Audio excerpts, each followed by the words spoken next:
Hey guys, this is Brandon with St. John's Krav Maga in Fitness and the United States Krav Maga Association. I wanted to take a moment to talk about what I perceive to be one of the biggest threats to my profession, the profession from which I've retired, to be. And that is essentially a lack of political will to properly train law enforcement personnel. And I say this with all the love in my heart. I love cops. I've seen cops from all walks of life do outrageously brave things for people they'd never met, put themselves in harm's way, risk their lives to bring others peace and to bring others safety and security. I love law enforcement. The men and women out there overwhelmingly have the right mindset, that they want to go in and they want to do good things. And everybody starts off that way, and that's fantastic. There's been a lot in the media lately about questions, shootings, in particular, that are questionable or that seem questionable to folks, and I don't want to delve too much into that. What I want to do is talk about now what we can best do to put law enforcement in a position to succeed, to minimize damage and destruction to themselves and to other people. And this is a problem that I ran into throughout my law enforcement career. And when I talk about this, it's certainly not going to be true of everyone. There are law enforcement administrators out there who invest in their departments, not just the administrators, let me clarify that, they're administrators who go out of their way and work very, very hard to get the funding for their people so that they can be able to do these things. And there are law enforcement administrators who I feel like don't go out of their way for whatever reason to do these things. It might be the situations that they find themselves in, but we have to understand that police departments, sheriff's departments are funded by taxpayer dollars. Given that, what I perceive to be just about the biggest threat to law enforcement is that lack of political will to get the funding for the training that we need. Now, when we put a man or woman out there on the street and we ask them to do this job, we're putting them in a position where all day long they don't operate in black and white. There is we have the law to refer to, but every situation that we run into has gray area. It's a constant day of gray. We're asking them to make judgment calls all day long. We're asking police officers to go into situations where their lives may be at risk, or where they perceive their lives to be at risk, and with citizens who may or may not intend to harm them. Now, my experience in my law enforcement career was that the overwhelming majority of people in the country have zero interest in harming law enforcement. There are just very few that do. The problem is we don't know when we're going to run into those very few that do, and that becomes a very stressful situation. Everybody wants to go home at the end of the night. And I see a lot of criticism for law enforcement, and folks will say, well, aren't you trained? Aren't you trained? And that's what I want to speak to. Now, every law enforcement officer, of course, goes to the academy, and I'm not knocking academy instructors. They do the very best job given the parameters and the time frame that they have to work with. And some of my guys who are maybe more current than me, correct me if I'm wrong on this, but in the state of Florida, when I left law enforcement, all that was required for an officer to maintain their certification, as far as tactics go, not talking firearms, is 4 hours of defensive tactics training every 2 years. So 4 hours every 2 years. So it's called that 2 hours a year. In a 20-year career, a law enforcement officer might only have 40 hours or 1 work week of training in that entire 20-year period. So that's pretty slim, guys.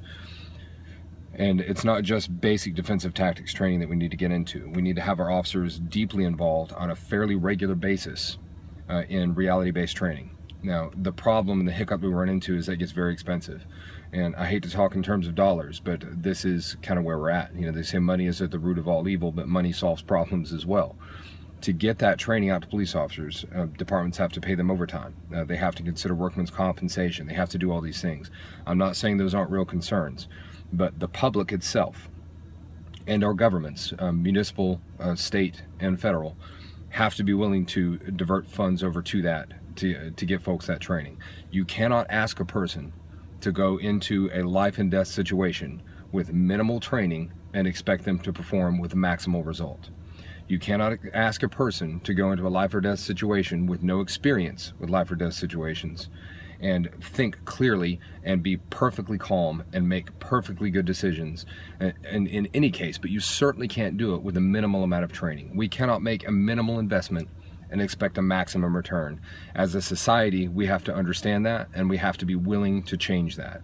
If we aren't, then we're going to continue to put officers out there with minimal training who, not through no fault of their own, they've got minimal training, who respond based on their training. The old adage is, you don't rise to the occasion, you fall to the level of your training, and I thoroughly believe that.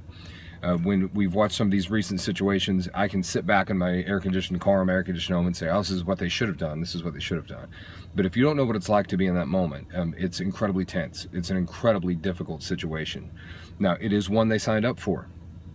But again, as a society, if we're going to put people in that position, we absolutely have to invest in teaching them to be the best that they can be in terms of how they communicate, what their experience is with those type of incidents. And I don't mean a training day a year. We've got to make this very frequent training. We've got to keep them immersed in this.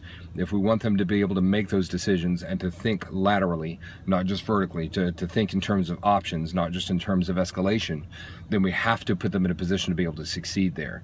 Now, when we do that, when we make that investment in our law enforcement officers, we're giving them the best possible leg up that we can to react and make decisions. We are also protecting the public. And that is an investment that just can't be overstated. When we invest those funds and we teach officers to communicate better, to perform better in high stress situations, we are investing again in the law enforcement community, and we are investing in the community at large, because that's going to keep everybody safer. Now, some of the men and women that I worked with in law enforcement are some of the sharpest people that I've met, some of the best people that I've met. Naturally, as every police officer will find, I also ran into people in the law enforcement profession that I knew didn't belong in the law enforcement profession. I've largely seen those people go out, either by way of quitting or by way of jail time. And that's the way it should be. You know, they should be weeded out, and we should be held to a very, very high standard as law enforcement officers. But it is, again, unreasonable to hold somebody to a standard up here when we train them right here. That is no recipe for success. So if you can have a voice in your community, if you can go to city council meetings, if you can go to these meetings, what I would encourage every good citizen to do who wants to see better relations between law enforcement and community, and again, there are many ways to do this. I'm talking about one way, but this is one thing I would encourage you to do. Get involved in that. Go tell your city government, your local government, your federal government, your state government. Tell them you want more funding for law enforcement training. That training will save lives, and I don't just mean law enforcement lives, guys. I mean the lives of the citizens they interact with, law enforcement's lives. It is a safe investment to make. It's only going to give us a good return on that investment. So in the meantime, guys, if you have any comments here, I'd love to hear them. I'd love to get that conversation going. You can drop them in the comments here. You can contact me directly, Brannon@sjkravmaga.com, and I'd be happy to continue the discussion. For those of us in law enforcement, Sheriff Sean Mobley, officers all over the country are doing such a great job of getting quality training to their officers, and we need more of that. If you guys are in law enforcement, seek us out. If you can't come to us for whatever reason, seek someone out, but please focus on getting that high quality training into your departments. It's worth the investment. Stay safe.